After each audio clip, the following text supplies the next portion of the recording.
Bonjour, bonjour tout le monde, bonjour, bienvenue à notre premier événement en ligne pour Tank Worldwide. C'est une première, alors soyez indulgents et patients. On n'est pas tout à fait habitué à faire ce type d'événement-là, mais on est très excités de le faire, excités de partager les idées avec les gens qu'on a avec nous aujourd'hui. On va parler de sujets qui nous tiennent à cœur, qui me tiennent particulièrement à cœur, et je sais que la plupart d'entre vous, ça vous tient à cœur. Ce sont des sujets qui parlent de relance économique et également de sujets qui traitent autour de la main-d'œuvre de notre industrie des communications et du marketing. Alors, on sait qu'on vit en ce moment un temps très particulier. On a rarement vu une main-d'œuvre aussi difficile à aller chercher dans notre industrie. Je le sais pour l'avoir vécu personnellement. Je m'appelle Marc Lanouette, je suis le président et cofondateur de Tank Worldwide, une entreprise qui œuvre et qui a son siège social ici à Montréal et qui a vécu une méga croissance dans la dernière année et j'ai hâte de pouvoir vous en parler également. Sans plus tarder, j'aimerais remercier les gens qui ont accepté notre invitation, nos panélistes distingués. Je vais les laisser se présenter à tour de rôle. Alors, je vais commencer avec Christian. Merci, Marc. Enchanté tout le monde. Merci beaucoup pour l'invitation, Marc et l'équipe de Tank. Très heureux d'être ici aujourd'hui. Alors, ça fait 18 ans que je travaille à Montréal International. Je suis économiste de formation. Aujourd'hui, j'ai plusieurs chapeaux. Je m'occupe notamment de l'attraction de travailleurs qualifiés dans la région métropolitaine de Montréal. Donc, ce défi de la main-d'œuvre, Marc vient d'évoquer, je pourrais également l'aborder parce que on est au quotidien en relation avec un paquet d'entreprises qui connaissent toutes sortes de difficultés de recrutement. Et j'ai également sous ma responsabilité les communications et le marketing à Montréal International parce qu'essentiellement, on est un organisme de promotion. Donc, on présente Montréal sous son meilleur jour à l'international pour y attirer des investissements et aussi des travailleurs qualifiés. On est un partenariat privé-public. Célébrons cette année notre 25e anniversaire. Wow! Bien, merci de faire partie du panel, Christian. Sans plus tarder, Diane de la Chambre de commerce, tu veux te présenter? Bien sûr, avec plaisir. Merci, Marc. Alors, Diane Langlois, vice-présidente Affaires publiques et relations gouvernementales à la Chambre de commerce du Montréal métropolitain. Ça fait moins longtemps que Christian que je suis à la Chambre, donc ça fait maintenant 6 mois, mais j'ai un parcours vraiment concentré au niveau des communications, des relations publiques et du marketing. Donc, très contente d'être ici aujourd'hui. Vous savez que la Chambre de commerce, on est très active, a été très active, est encore très active au niveau de la relance de Montréal. Donc, j'ai bien hâte de pouvoir en discuter avec vous aujourd'hui. Super. Bien, merci d'être avec nous. Une autre personne que je connais très bien, avec qui j'ai eu la chance de siéger sur le conseil de l'A2C dans le passé, Dominique Villeneuve. Alors, bonjour à tous. Merci, Marc, de l'invitation. Donc, Dominique Villeneuve, je suis la présidente directrice générale de l'Association des agences de communication créative, souvent connue sous le nom de A2C. Donc, en fait, je représente plus de 80 agences de toute taille, de toute spécialité, de partout au Québec, évidemment. Bon, principalement à Montréal par notre densité, mais évidemment, elles sont vraiment partout. Alors, ben, on est au fait, évidemment, on défend les intérêts des agences, mais on fait aussi la promotion, notamment via le concours IDEA. Donc, on est bien au fait de tous les défis de la pénurie de main-d'œuvre, mais de tous les défis de cette relance économique parce qu'évidemment, notre industrie est vraiment derrière toutes les entreprises pour cette relance-là, puis on n'a jamais vraiment arrêté de notre côté. Puis de notre côté, là, c'est très largement les agences en fait. Alors, on pourra en discuter un peu plus longuement tout à l'heure. Donc, merci encore de l'invitation. Super. Merci beaucoup, Dominique. Et sans plus tarder, je vous présente également Julie qui travaille au grenier et qui est une recruteur d'expérience dans notre industrie. Julie. Merci beaucoup, Marc. Merci pour l'invitation. Merci à Tank de m'accueillir. Je suis très contente de venir parler un peu de mes expériences vécues sur le terrain dans le monde du recrutement. Je recrute avec le Grenier aux Nouvelles depuis 4 ans maintenant, avec bonheur, mais ça fait bientôt 15 ans que je sévis dans le monde des communications, marketing, un secteur que j'aime énormément. Des gens de communication, des gens de projet, des gens de dynamisme. Alors, je suis très axée candidat. J'aime beaucoup travailler. J'adore mes clients, bien évidemment, mais pour répondre comme il faut aux demandes de mes clients, je dois absolument les rencontrer. Alors, je pourrais vous parler des expériences que j'ai avec ces gens. Oui, tout à fait. Ta perspective va être très importante et intéressante à écouter. Bien, merci. Merci encore une fois d'avoir accepté notre invitation. Et je vais commencer le bal avec le premier sujet qu'on va aborder qui parle de cette fameuse relance économique au Québec, relance économique qu'on vit aussi mondialement, mais en ce qui a trait un peu plus particulièrement à notre industrie. On la sent, cette effervescence-là, ça revient, on commence à être déconfiné, les mesures qu'on vient d'entendre de notre premier ministre nous donne espoir qu'il y a une lumière au bout du tunnel. Les gens recommencent à venir au bureau. Je sais que ça fait le bonheur de la Chambre de commerce, entre autres, où on se prépare à ce retour au travail. Alors, on a toutes sortes de revenir à une certaine normalité. Mais la relance économique, ma première question que j'aimerais poser, elle s'adresse à Christian, qui est économiste de formation et un spécialiste. Je vais te demander, Christian, sur quoi Montréal doit miser pour activer cette relance économique-là? Oui, merci, Marc. Je vais essayer d'être bref là parce que je sais qu'on est plusieurs panélistes et on a plein de choses à dire, mais j'aime gâter ce midi parce que moi, mon rôle au quotidien, c'est de présenter le verre à moitié plein tout le temps. Ouais. Parce qu'évidemment, on est dans la business de l'attractivité. Puis, la réalité, là, juste pour mettre les choses en perspective avant de parler de relance, c'est extraordinaire l'effervescence économique qu'on a vécue à Montréal avant que la pandémie nous frappe. On est passé de la cave de la croissance économique au niveau des grandes villes canadiennes il y a 15-20 ans.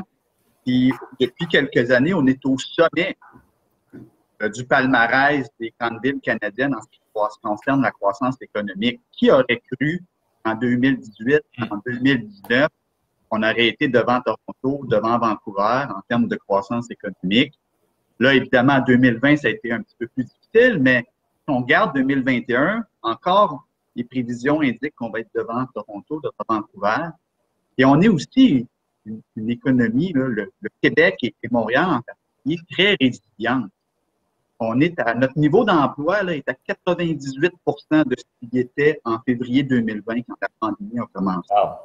Mais ça, ce portrait-là global cache vraiment deux réalités complètement distinctes. Je dis que l'économie est bipolaire là, depuis la pandémie parce que ce qu'on constate, c'est qu'il y a d'énormes pertes d'emplois dans des secteurs qui vivent de grandes difficultés, le tourisme, l'hébergement, la restauration, et tous les services qui exigent une proximité physique dans la prestation de services, dans la livraison de ces services-là. Mais à contrario, il y a plein de secteurs, en particulier les industries créatives dans lesquelles vous évoluez, là, plusieurs des panélistes autour de la table, mais également tous les secteurs technologiques qu'on vend dans les voiles. Et là, il se crée beaucoup d'emplois. Et là, il y a un changement de paradigme. Quand moi, j'ai commencé comme économiste, pendant longtemps, j'étais économiste en chef, je suis encore d'ailleurs, et l'enjeu, c'était le taux de chômage à Montréal. Aujourd'hui, c'est l'inverse.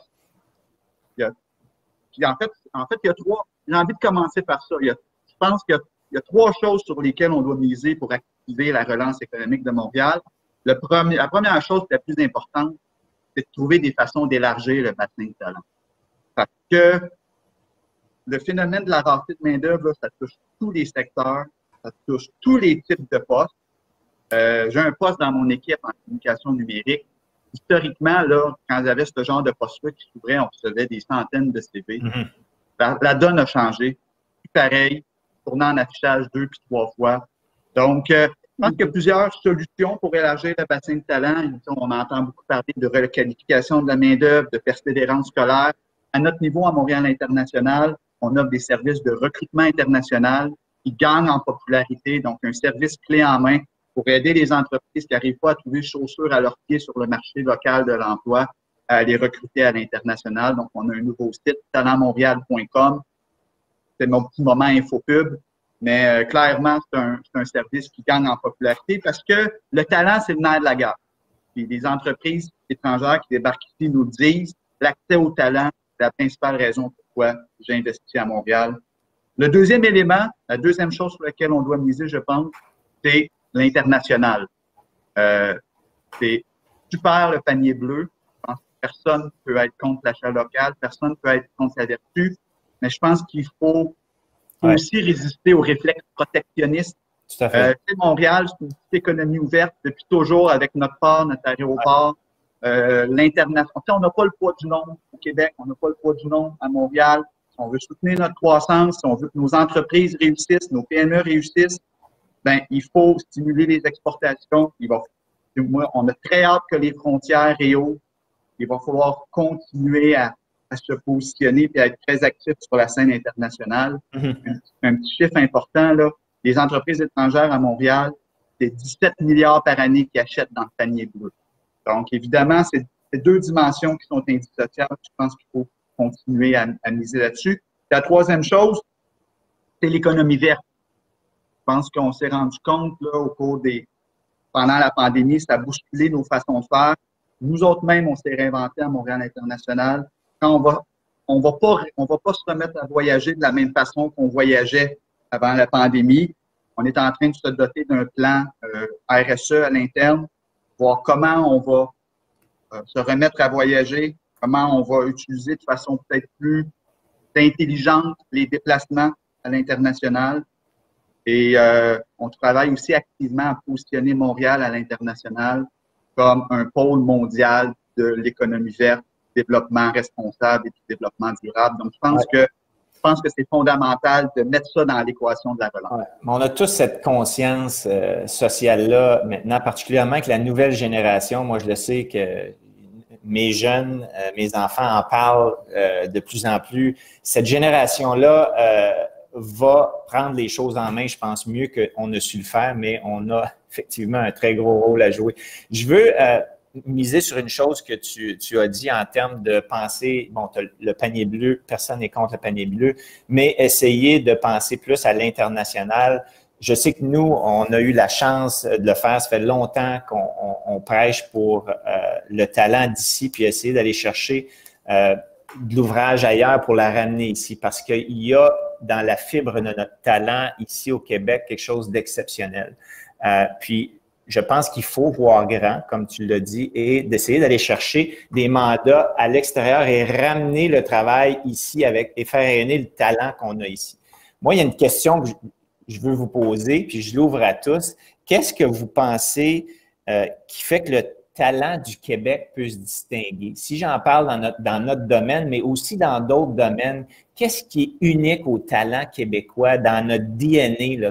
Qu'est-ce qui fait qu'on est capable d'œuvrer puis d'avoir tant de succès à l'extérieur d'ici? Si on se compare, là, on est tout petit comme population. Je lance la question, je la lance à un de vous. Peut-être, je vais commencer avec Dominique. As-tu une idée, toi, sur laquelle tu penses? En tout cas, mon hypothèse, puis après de maintes discussions, puis dans le passé à l'association, moi je suis là depuis quand même longtemps, on a lancé Montréal.ad que tu te rappelles bien, on a fait des missions commerciales à l'étranger. Ce qu'on a toujours vanté, bon là ça s'applique à notre industrie, mais je pense que ça s'applique à l'ensemble du Québec, c'est cette culture à mi-chemin entre l'Europe et l'Amérique du Nord, en fait. T'sais. Le fait de parler français, mais d'être très nord-américain, d'être principalement bilingue quand même. Ouais. Notre industrie est fortement bilingue quand même.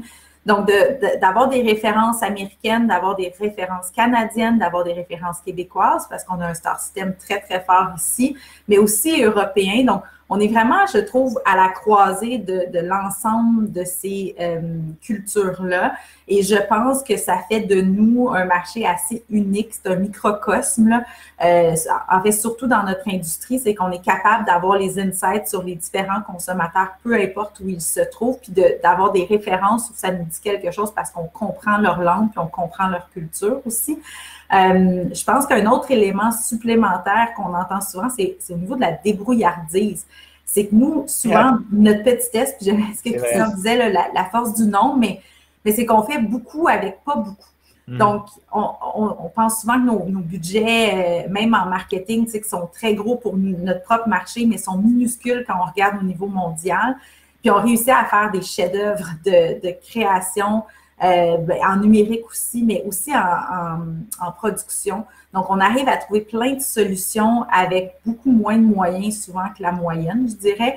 Puis si on mixe ces éléments-là, puis c'est seulement certains éléments, j'ai l'impression que quand tu brasses ce mix-là, ça donne un résultat vraiment franchement intéressant. Puis toute notre formation puis la curiosité qu'on se donne, on a les meilleures universités aussi ici. Donc, les gens sont très formés dans notre domaine. En plus d'avoir une culture populaire très forte. Fait que j'ai l'impression que ce mix-là, c'est des atouts vraiment importants à prendre en considération au niveau international. Quand on fait connaître le talent à d'autres, puis là, je vais prendre New York comme exemple, parce que New York, c'est un peu la capitale mondiale de notre industrie des communications, marketing. Un coup, qui sont exposés au talent qu'on a ici. C'est un talent qui est hyper créatif. Je pense que tu l'as bien dit. On est capable de faire beaucoup avec très, très peu. Tu sais, on est cette espèce de peuple qui est entouré des Américains, du Canada anglais. On se débrouille avec peu, puis on se démerde. Tu sais, ça a toujours fait partie du DNA du Québec. Puis nous, on a, je pense, été capable de capitaliser là-dessus dans une industrie qui est en effervescence, qui est les communications du domaine de la santé. On a su bien le faire, mais je pense qu'on a tellement de richesse, de talent ici qu'il faut l'exploiter un peu plus. Est-ce qu'il y en a qui veulent rajouter quelque chose sur c'est quoi? Oui, Diane. Oui, Marc, j'ajoutais sur ce que Dominique vient de dire, l'ouverture sur le monde, l'engagement, la créativité.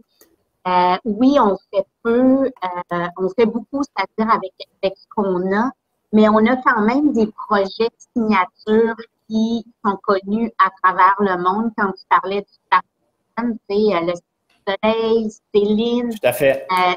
C'est des success stories qui font en sorte que quand on nomme Montréal, les gens nous reconnaissent. Mais il y a aussi des secteurs comme qui nous démarquent vraiment. L'intelligence artificielle est un bon exemple. On est reconnu à travers la planète pour l'intelligence artificielle. Alors, c'est des secteurs qu'on a su développer, oui, avec nos universités, oui, avec les bonnes ressources.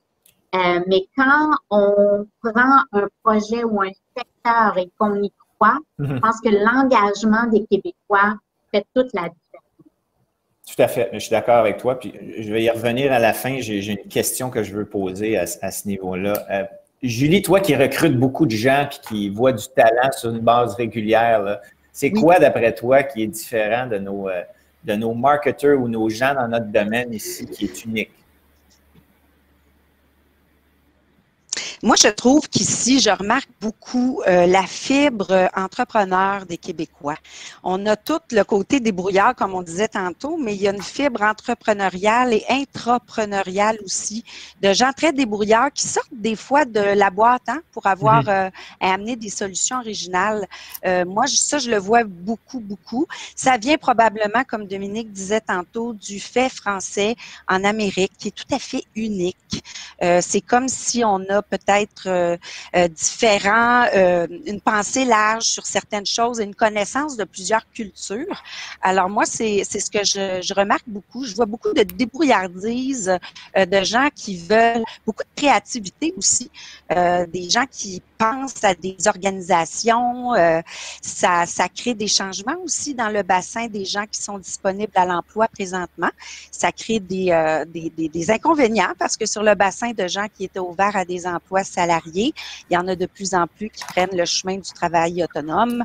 Il y en a qui partent de petites entreprises, de micro-studios, de regroupements de professionnels. Alors, c'est tous des changements puis des choses qui bougent dans l'écosystème actuellement.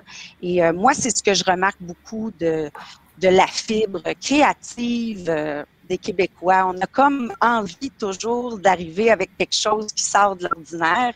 Et ça contribue beaucoup au dynamisme de Montréal et du Québec. Et ça caractérise les candidats que je rencontre. En fait, désolé, je voulais juste rebondir sur la fibre créative. Ouais. Parce qu'il y a un économiste américain qui s'appelle Richard Florida qui est venu étudier le cas de Montréal au milieu des années 2000. Je me souviens, je commençais dans le domaine à ce moment-là.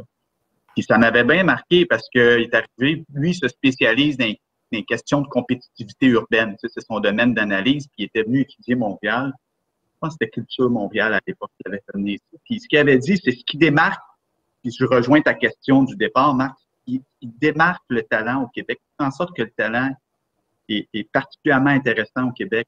C'est sa fibre créative, c'est sa créativité. Cette créativité-là s'explique essentiellement parce que lui avait dit 3 types de connexions. 1, les connexions historiques qui ont toujours existé à Montréal entre le domaine culturel et artistique. Hein, donc, on n'a pas le poids du nombre. Ouais. On est distinct dans le continent nord-américain, donc on a un star system qui est important, on a une culture, on a un domaine artistique qui est riche et qui connecte au quotidien avec le milieu technologique. Ça explique pourquoi le Cirque du Soleil, Surf Image, l'émergence des industries créatives, du jeu vidéo, des effets visuels. Il y a beaucoup, beaucoup d'effets visuels pour des grands films à travers le monde qui sont réalisés ici à Montréal. On a tendance à l'oublier. L'autre type de connexion, je pense que c'est Julie qui l'a abordé, les connexions géographiques. Donc, il y a une partie de la population qui a plus tendance à voyager aux États-Unis, à s'inspirer de ce qui se fait aux États-Unis. Puis, à contrario, il y a une autre partie de la population qui sont plus connectés à Paris, à l'Europe. Ce mélange des idées, puis des mentalités, puis des façons de faire qui explique aussi la créativité. Le dernier type de connexion qu'il avait soulevé, c'est les connexions linguistiques. On a toujours été un carrefour linguistique. Puis les statistiques le démontrent. Montréal est la métropole dont la population est la plus bilingue et la plus trilingue parmi toutes les autres grandes villes du Canada et des États-Unis. Alors, ces 3 types de connexions-là, c'est ce qui explique la créativité et ce qui explique que notre talent se démarque par rapport à d'autres juridictions. Mais, évidemment, comme on n'a pas la taille de Paris, de New York ou de Londres, on peut pas, les Américains disent « we cannot be all things to all people ». Donc, ça, c'est notre approche à Montréal International. On cible, et Diane l'a souligné, on cible certains écosystèmes dans lesquels la créativité de nos talents fait une différence, favorise le développement de ces écosystèmes-là et on les met en valeur à l'international. Le jeu vidéo, l'intelligence artificielle, les industries créatives. L'aérospatiale qui vit des moments difficiles, mais quand même un écosystème très compétitif, les sciences de la vie. Donc, bref, c'est un peu l'approche sectorielle là, à l'international qui permet à Montréal de se démarquer de la compétition qui est évidemment très féroce. Mais merci, je rejoins beaucoup ce que ton économiste dit en termes des 3 types de connexions. Certainement que je les vois et je les vis au quotidien parce qu'on en bénéficie de ce talent-là en ce moment. Je le vois, puis c'est souvent juste question de l'exposer et de démontrer qu'on est capable de le faire aussi. Quand quelqu'un te donne une chance, et quand je parle encore des groupes américains, parce que c'est avec eux souvent, si on veut déborder de notre secteur, quand on se fait donner la chance de se prouver, on est capable de rivaliser avec n'importe qui sur la planète dans notre domaine. Là, on a passé quand même plus de 25 minutes sur la première question. Diane, je sais que tu veux rebondir sur une chose. Je vais te laisser, faire ton point. Tu le feras tantôt. Je veux passer à la deuxième. OK, la deuxième partie qui, pour moi, est super importante parce que ça parle d'une problématique qu'on vit dans notre industrie, le recrutement et la main-d'œuvre. On pourrait quasiment dire une pénurie de main-d'œuvre pour reprendre ce que tu as dit. On peut le dire. On le dit, et on n'aurait pas pensé ça. On commençait à le vivre avant la pandémie. On s'est dit la pandémie va arriver, mais on le vit au quotidien. Nous, on a personnellement, dans les 10 derniers mois, chez Tank, on a embauché plus de 100 personnes. On a, je crois, 27 postes encore d'ouverts aujourd'hui. C'est un enjeu très important. Puis c'est là où on se rend compte que maintenant, on fait les embauches aussi de façon virtuelle. Les gens ne peuvent pas vivre la culture d'une entreprise de façon physique. Alors, ça prend des cultures très fortes. On a misé énormément là-dessus, nous, depuis plusieurs années. On a fait vivre des valeurs et une culture forte d'entreprise. Et je pense que ça nous a servi dans le temps de pandémie. Mais j'aimerais vous entendre là-dessus. Voyez-vous l'enjeu de talent et de main-d'œuvre de la même façon que je le vois? Puis, on a-tu des pistes de solutions, des actions à prendre? Julie, tiens, je vais te laisser la parole pour commencer. Ah oui, cette pandémie-là est venue accélérer à peu près tout ce qu'on voyait comme tendance arriver. Oui, c'est un changement de paradigme suite à cette grave crise-là. C'est sûr qu'il y a des enjeux aussi d'adaptation, de fatigue, tout ça. Ça fait 1 an, on sort d'un confinement hivernal interminable et tout ça. On le sent chez les candidats et les travailleurs un peu partout, dans tous les départements, de tous les degrés d'expérience. Mais c'est ce qu'on voit arriver suite à ça, c'est des changements d'attente, de paradigme. C'est comme si on avait viré la crêpe de côté. Et puis, c'est beaucoup les employés, les candidats qui magasinent leur emploi, qui cherchent, qui arrivent avec des exigences, des attentes qui sont bien différentes de ce qu'on voyait ou de ce qu'on connaissait il y a une dizaine d'années. Moi, je trouve que le talent a besoin d'être encadré, stimulé, nourri. On a besoin d'aller chercher des gens pour rester en compétition. On a besoin d'attirer les bons cerveaux, les bonnes têtes là, pour atteindre nos objectifs et tout ça. Mais les humains ont besoin d'être engagés dans leur travail, dans leur vie professionnelle, ont besoin de sentir qu'ils créent de l'impact. Ça, c'est nouveau. Ouais. Avant, j'entendais jamais ça. Il y a 15 ans, souvent, les gens me parlaient du salaire, les gens me parlaient du titre, est-ce que j'ai une évolution dans mon CV, etc. Et là, je vous dirais, moi, depuis 3 ans, je sens un changement et depuis cette année, c'est plus un changement, c'est presque une révolution.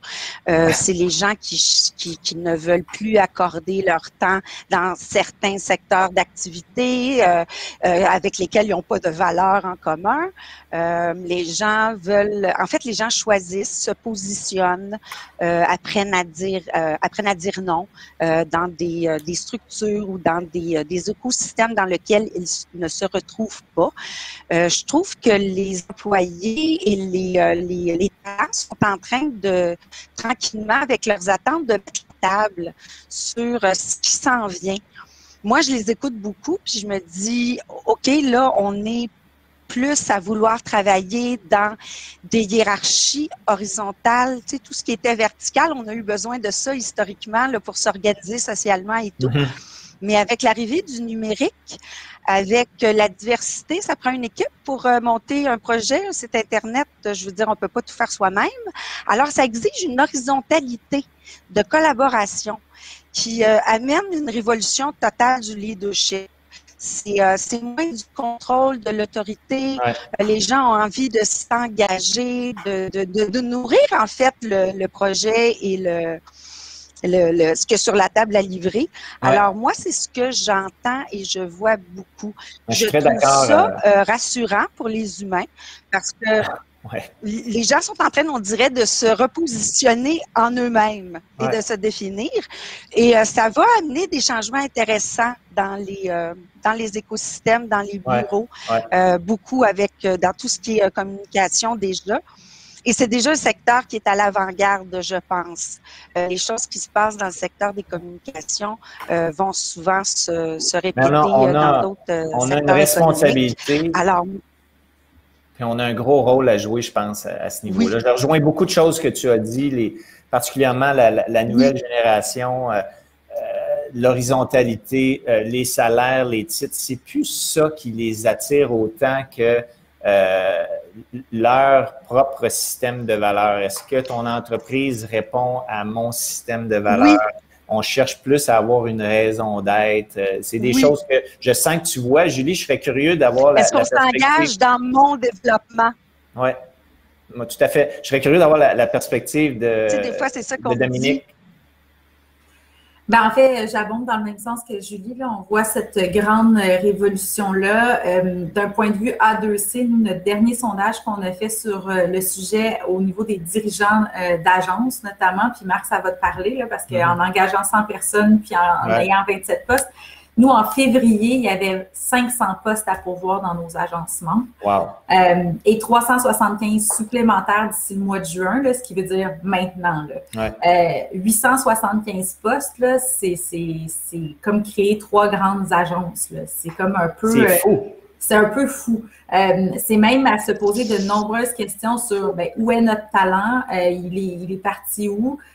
Oui, certaines entreprises comme toi vivent une croissance, puis on a beaucoup d'agences qui ont vécu une croissance quand même malgré la pandémie. On a vu aussi un exil de certains talents. Donc, nous, il faut prendre le temps de comprendre ce qui se passe, mais aussi d'avoir des solutions. Parce que j'aimais ce que Christian disait, oui, élargir le bassin, mais dans notre secteur en particulier, en communication marketing, oui, évidemment, on peut aller chercher des plus juniors ou des recrues, mais il faut avoir le temps de les former. La première année, là, tu ne peux pas être aussi senior qu'un 5 à 7 ans ou un 10 ans. Fait que, tu sais, perdre quelqu'un avec 12 ans d'expérience qui décide de s'en aller à la campagne, évidemment, on respecte ses choix, mais on perd une ressource qui a été formée et qui connaît bien notre industrie. Et ça va demander un défi vraiment important, en fait. Puis, je dirais que dans notre secteur, on est moins habitué d'aller chercher des ressources avec des années d'expérience dans d'autres secteurs puis de les amener dans notre industrie. On est plutôt habitué de les prendre plus jeunes puis de les faire vraiment grandir. Fait que j'ai l'impression que nous, ça va amener aussi un grand défi au niveau de la formation continue à offrir. Donc, ça va être un défi aussi. Puis, j'aimais avec Montréal International, on travaille déjà avec eux, mais recrutement à l'étranger, tous les enjeux de diversité cette année aussi, ça nous a aussi ouvert les yeux sur les différents bassins qui existent déjà, sur lesquels on était juste naturellement, on dirait, moins directement connectés avec eux. Donc ça, il y a plein d'opportunités qui s'offrent à nous aussi à ce niveau-là. Donc, il va y avoir différentes solutions, mais clairement, il faudra être encore plus créatif. Puis oui, travailler sur la portion recrutement, attractivité, mais aussi pour moi, la fidélisation des employés qui sont déjà là. Les employés qui sont déjà existants. Oui, ça, je suis d'accord avec toi. Il ne faut pas en perdre plus. Là. Il faut garder ceux qu'on a. Là. Il faut en prendre soin. C'est des perles rares, puis ils sont bons. Puis c'est ça aussi. Là, c'est que là, il y a vraiment beaucoup de défis d'aller se voler nos ressources entre nous parce que la pression est très forte. Donc, je laisse les autres parler, mais ça va être un défi supplémentaire. Je rejoins énormément ce que tu dis, c'est de s'assurer aussi qu'on conserve le talent qu'on a, que le talent qui est dans nos entreprises, on cherche à les nourrir, à répondre à leurs besoins. Je sais que nous, ce qu'on a fait cette année, c'est qu'on a même créé un poste. On a nommé une personne très senior, puis on l'a nommé vice-présidente de tout le bien-être de l'entreprise. Donc, le VP Wellness est quelqu'un qui s'occupe que de ça à même le groupe Tank.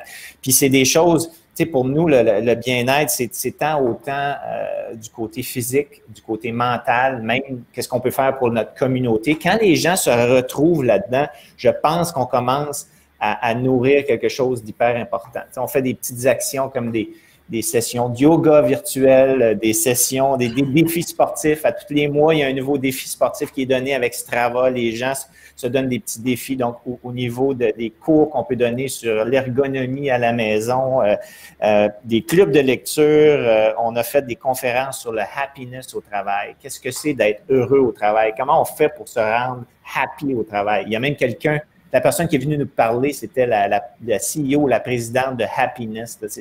C'est des genres de choses comme ça qui, je pense, qu'il faut qu'on commence à faire. Essayer de créer de plus en plus d'événements sociaux, ce qu'on était très bon à faire hors pandémie. Comment on le fait avec des défis de pandémie. Mais Ce sont des choses qui, je pense, les employeurs doivent se pencher de plus en plus. Nous, ça a été notre façon de le faire, puis on continue. C'est des choses qu'on se pose des questions à tous les jours. Comment on fait pour s'assurer du bien-être de nos gens? Mais je pense que oui, tu as une question, Diane.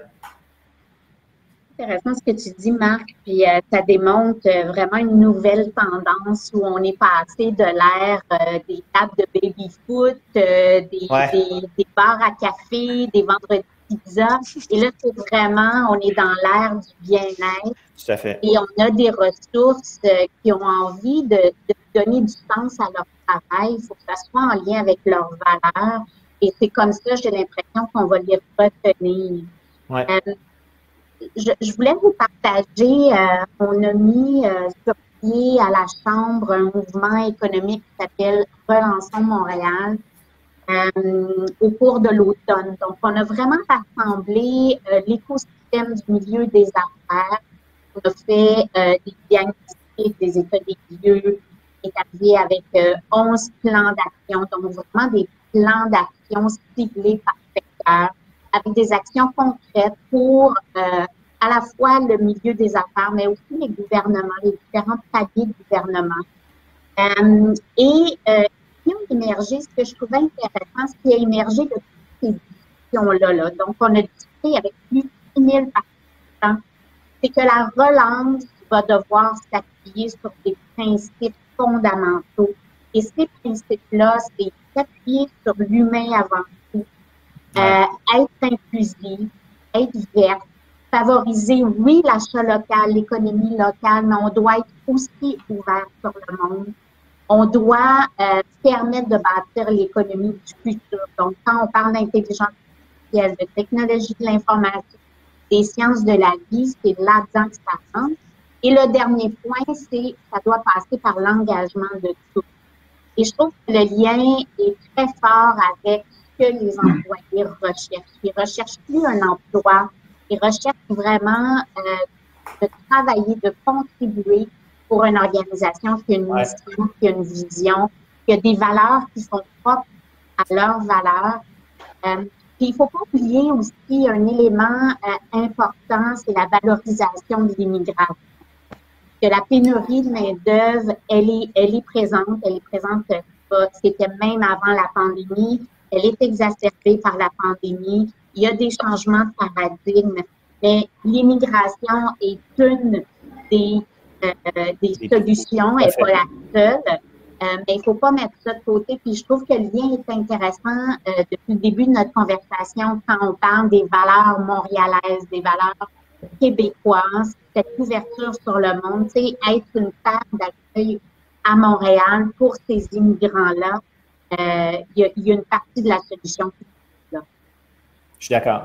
Christian, je pense que tu as un point de vue. Oui, en fait, certains vont me trouver peut-être puriste, mais j'évite de parler de pénurie de main-d'œuvre. Je préfère le terme rareté, essentiellement pour 2 raisons. Parce que lorsqu'on regarde le portrait factuel, il y a toujours de la création d'emplois à Montréal. Le secteur des technologies que l'on regarde, là, il y a 19 000 emplois qui se sont ajoutés en 2020. Okay. Donc, le marché du travail québécois cache vraiment là, 2 réalités complètement différentes. Il y a la réalité montréalaise, où il y a toujours de la croissance démographique, due essentiellement à l'immigration internationale. À chaque fois qu'il y a 100 personnes qui quittent le marché du travail à Montréal, il y en a 101 qui rentrent. Alors que dans le reste du Québec, à chaque fois qu'il y en a 100 qui sortent du marché du travail, il y en a juste 60 qui rentrent. Alors vraiment, là, on a souvent tendance à regarder ça de façon très québécoise, mais la réalité des chiffres, c'est qu'à Montréal, globalement, il y a toujours une belle création d'emplois. Puis l'autre élément, c'est s'il y avait vraiment une pénurie, on assisterait à une flambée des salaires. Ouais. Oui, il y a une croissance des salaires lorsqu'on regarde les données factuelles. Est-ce que cette croissance des salaires, elle est plus importante que ce qu'on voit à Toronto, Chicago, New York, Los Angeles, les autres grandes métropoles avec lesquelles on est en concurrence? La réponse est non. Alors, on est bon pour se regarder le nombril, c'est correct. Oui, les entreprises souffrent. Oui, il y a des difficultés de recrutement dans plusieurs secteurs. Probablement qu'il y a certaines pénuries dans certains secteurs. Mais globalement, lorsqu'on se compare aux autres, on se rend compte c'est que la création d'emplois est plus forte et la croissance des salaires est moins rapide que ce qu'on peut voir ailleurs. OK. Maintenant, moi, ce que j'aime de la discussion, c'est les entreprises, en fait, c'est le changement de paradigme. On peut plus, les employeurs ne peuvent plus s'asseoir sur leur laurier et penser que la main-d'œuvre va arriver. Donc, tu sais, travailler la marque employeur, travailler les valeurs, ça a été dit. Agir sur les salaires, je pense que c'est un élément important. Il y avait un article dans le New York Times la semaine passée qui disait que les salaires des entreprises n'ont jamais, les profits des entreprises n'ont jamais été aussi élevés en ce moment là, par rapport aux dernières années. Puis l'autre élément, c'est, moi je parle à des entreprises qui me disent, la pénurie de main-d'œuvre, bof, ça va. J'ai établi des liens avec plusieurs établissements universitaires à Montréal. Puis on a la chance d'avoir 11 établissements universitaires à Montréal. Et puis, j'ai appris qu'il faut que je commence à donner des chances à des étudiants qui sortent de l'université avec leur diplôme, puis on va les former à l'interne, puis on va investir dans eux, puis la clé, ça va être de les retenir. Et nous, on a un mandat là, au niveau des étudiants étrangers. On essaie de les... Parce qu'on sait que la principale raison pour laquelle les étudiants étrangers vont rester à Montréal après leur étude, c'est s'ils se trouvent un job, s'ils accèdent au marché du travail. Okay. Donc, on essaie de créer des connexions entre les employeurs et les étudiants. Il y a plus en plus d'employeurs qui veulent épouser l'activité. Donc, les étudiants étrangers, c'est une bonne façon de le faire. Là, on sent qu'il y a de plus en plus d'engouement. Donc, le phénomène de la rareté de main-d'œuvre, on sent qu'il y a de plus en plus d'employeurs qui sont prêts à donner, à investir, en fait, dans des récents diplômés internationaux. Bien, si tu me permets d'enchaîner là-dessus, j'aimerais ça te poser peut-être une question, ou moi j'ai une idée. J'aimerais peut-être t'entendre là-dessus parce que ça fait un certain temps que je pense à ça. Puis une des solutions, on l'a dit, passe par travailler sur notre entreprise, nos gens, les conserver, les garder heureux, parler de leur bien-être. Mais il y a aussi la relève. Et la relève, pour moi, elle est archi importante à attirer dans notre industrie. Puis, je pense qu'il faut qu'on commence en amont. Et moi, l'idée que j'ai, parce que je vois notre secteur, dans notre secteur, on œuvre surtout dans les communications et le marketing de l'industrie de la santé, qui est en pleine effervescence. C'est, si on regarde l'enjeu premier des gens sur la planète au moment où on se parle, après avoir vécu ce qu'on a vécu et ce qu'on est en train de vivre, l'enjeu premier, c'est la santé. Ça va toujours rester une préoccupation numéro 1. Je pense qu'on a été exposé à ce que les entreprises dans le domaine de la santé peuvent faire pour nous, comment la science devient importante, comment nous, on est à la croisée de ce qu'on appelle l'art et la science. Ce qu'on fait, c'est un peu des deux. Et je pense que ce que moi, mon rêve serait de développer un programme universitaire, que ce soit avec nos 11 universités qu'on a ici, s'il y en avait une qui avait un intérêt à développer un bac en marketing, mais en marketing spécialisé dans les communications de la santé. Je pense que ça répond à beaucoup des questions et les jeunes se cherchent aussi à travailler dans un secteur où, pour moi, je veux un purpose, je veux une raison d'être dans ce que je fais. Quand tu travailles dans notre domaine, je peux te dire que souvent, tu vas travailler sur des programmes où ça a un impact sur des vies, ce que tu vas faire. Le travail, puis le travail de partenariat qu'on va faire avec nos entreprises dans le domaine de la santé.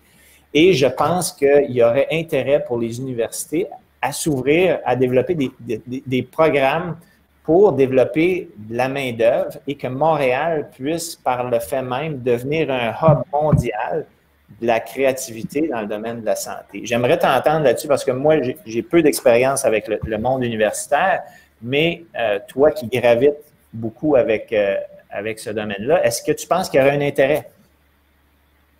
Il faut le tester. C'est une bonne question que tu soulignes, Marc. Tu sais, ça me rappelle, en fait, il y a peut-être 5-6 ans, quand toute la vague du big data et de l'intelligence artificielle est arrivée ici, on a fait des représentations auprès des différents établissements universitaires pour les inciter à mettre en place un programme de formation spécialisé avec cette notion du AI for good.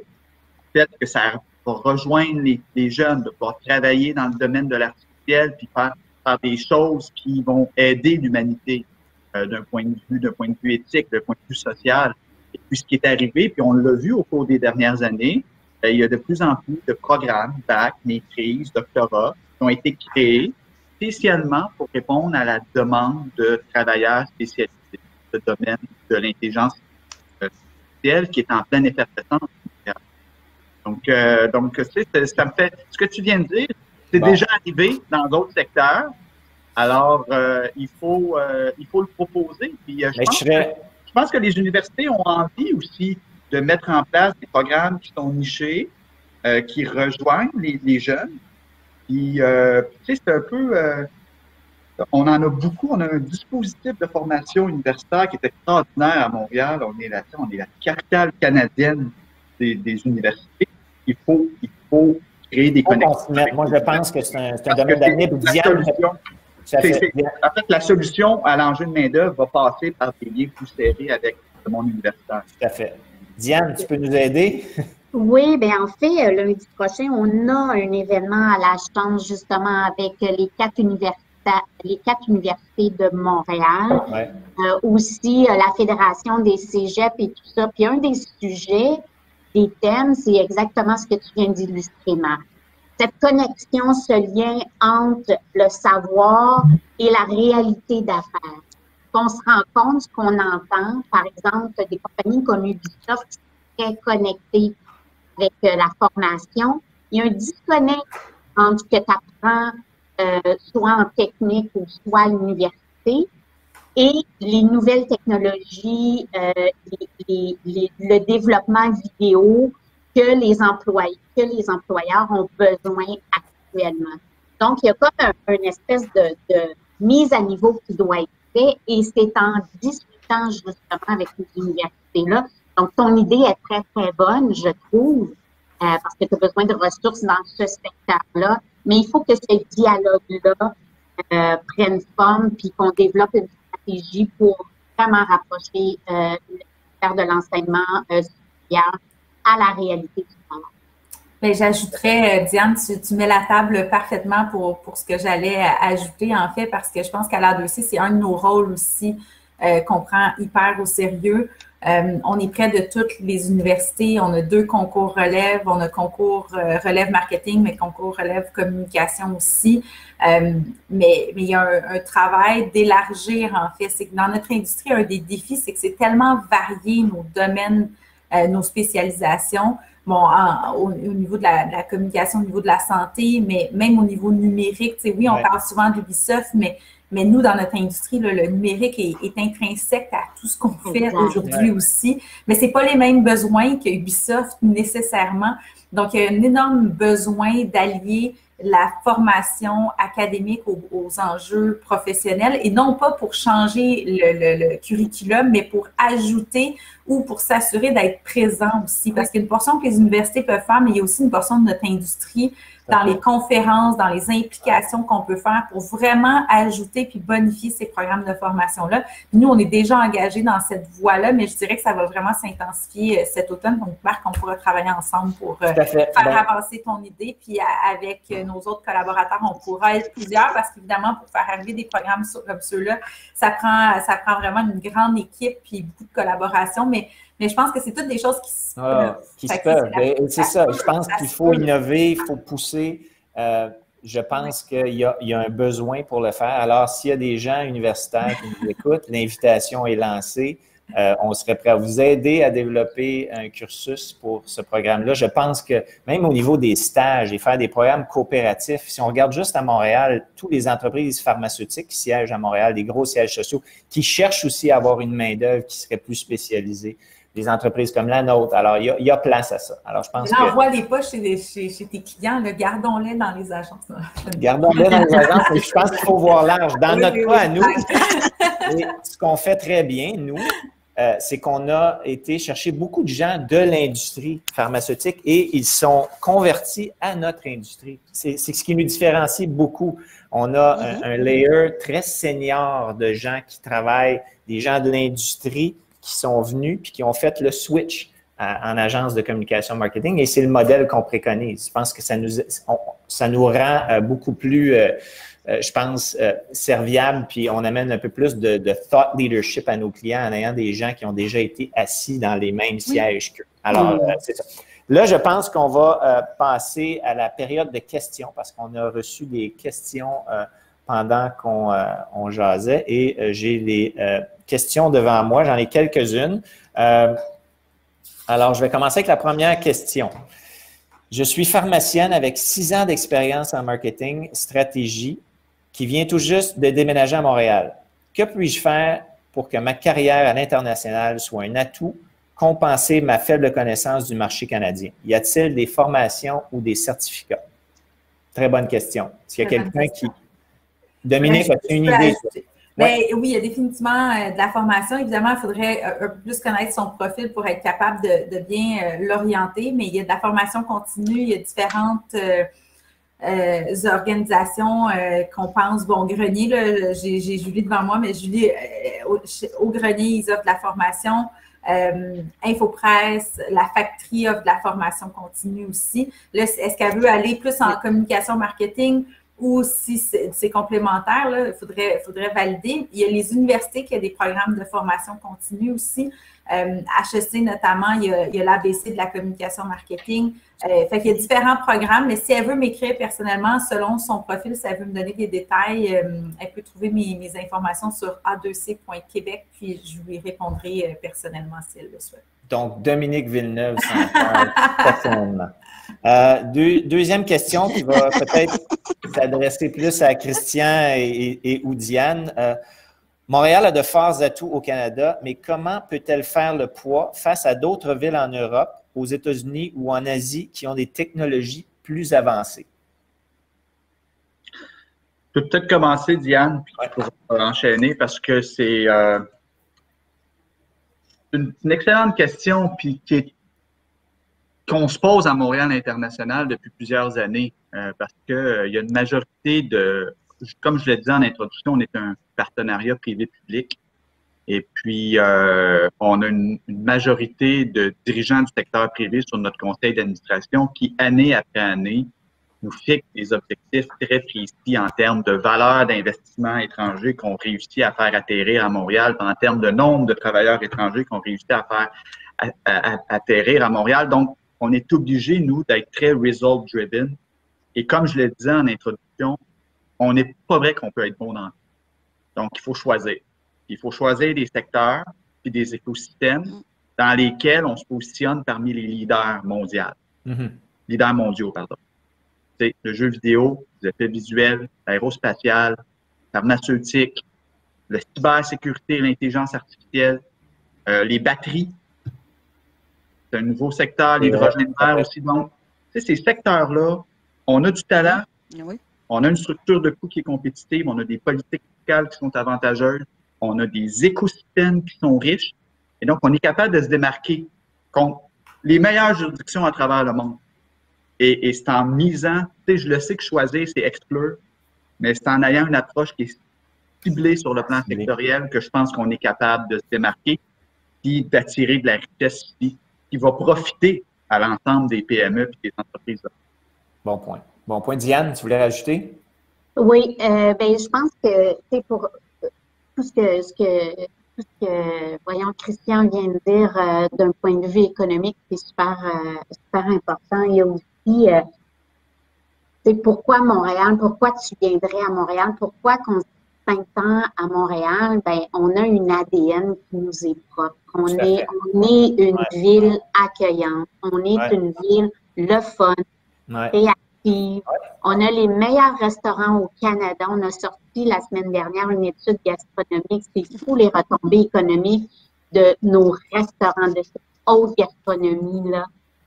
Les gens ont envie là, de venir à Montréal, de s'y installer, de fonder leur famille. Alors, je pense que tous ces éléments-là qui rendent la ville si attrayante et on a envie d'y vivre, c'est un plus aussi pour… Je pense que si on faisait connaître Montréal, pour l'avoir fait à plusieurs reprises avec des Américains, les amener ici, quand ils ont passé 2 jours à Montréal, ils se rendent compte comment c'est magique ici. Ils sont pas en Europe, ils sont en Amérique du Nord. Il y a une effervescence, il y a quelque chose à la ville qu'il faut, je trouve, qu'on puisse mettre de l'avant. Dernière question, parce qu'on termine, puis le sujet est le même. Considérez-vous que l'aspect cosmopolite de Montréal soit une force pour les agences de communication au Québec? Assurément. Dominique? Absolument. Ben oui, c'est sûr, absolument. Je veux dire, comment est-ce qu'on pourrait faire pour utiliser ça dans notre domaine? Sans mots. Mais sans mots dans le sens où c'est la base même de notre travail, c'est de parler aux consommateurs. Donc, une de nos responsabilités, c'est que les agences doivent refléter le reflet de la population. On a encore du travail à faire à ce niveau-là, mais il y a une sensibilisation qui est très, très forte. La majorité des agences ont des comités sur le sujet qui travaillent très, très fort dans cette direction-là. L'ADEC est, elle aussi, est responsabilisée, puis on a un plan d'action hyper concret sur ce sujet-là, mais c'est une force indéniable. Et voilà, là, je ne suis pas sans mots, mais on dirait que c'est comme la réponse, c'est juste assurément, certainement. Ça va de soi. Ça va de c'est soi. ça, exact. En fait, puis les études économiques démontrent que la diversité favorise l'innovation, favorise la création de richesse. Il y a plein d'études qui démontrent là, que un enrichissement. il y a une proportion importante d'immigrants qui sont derrière la création de start-up, puis la création d'entreprises dans la Silicon Valley, que n'eût été de cette diversité, la Silicon Valley n'aurait jamais connu autant de succès. Donc, c'est clair que la diversité, que le cosmopolisme, ça favorise la création d'entreprises et d'innovation. Puis j'ajouterais aussi à ce niveau-là, c'est que oui, à l'intérieur même, mais notre industrie en particulier a une responsabilité, je dirais, encore plus forte. Parce que nous, on met un produit en valeur ensuite qui parle aux gens. Donc, notre impact culturel ou socio-culturel est encore plus fort. Donc, notre responsabilité est à l'interne dans nos entreprises, indéniable, mais aussi vers le produit. Puis ça, je pense que cette année, puis moi, je le vois encore plus là, dans tout le produit créatif qui ressort, mais la diversité en fait davantage partie. Puis je pense que ça va changer dans les prochains mois, prochaines années. On va voir à quel point ça va avoir un grand impact. On le voit dans les familles types. C'est plus le papa, la maman, puis les deux enfants, le garçon, puis la petite fille. Les familles sont différentes, ce qu'on voit à l'écran notamment. Puis ça va avoir un rôle, notre industrie a un rôle immense dans ce diversité, changement. Inclusivité, je pense qu'on a beaucoup évolué. Même nous, on a rajouté comme valeur d'importance chez nous l'inclusion. Que les gens se sentent bien d'être eux-mêmes dans une entreprise. Puis je pense qu'un coup, on est comme ça. Écoutez, il nous reste 1 minute pour clore. Je veux vous remercier d'avoir accepté notre invitation. C'était super stimulant. Je pense qu'on aurait pu continuer encore pour facilement 1 heure à jaser. Merci de votre implication. Merci pour vos réponses. L'invitation est lancée aux universités. Moi, je persiste. Puis, j'espère vous revoir et vous reparler à tous bientôt et vous voir en chair et en os. Alors, merci. Et à bientôt tout le monde. Merci à tous ceux qui ont assisté de partout. Je sais qu'on a des gens en Europe, je sais qu'il y a des gens aux États-Unis. Alors, merci d'avoir assisté à notre premier événement en ligne. Probablement à refaire. À bientôt tout le monde. À bientôt. Merci. Bye bye. Merci bien. Au revoir. Bye. Merci.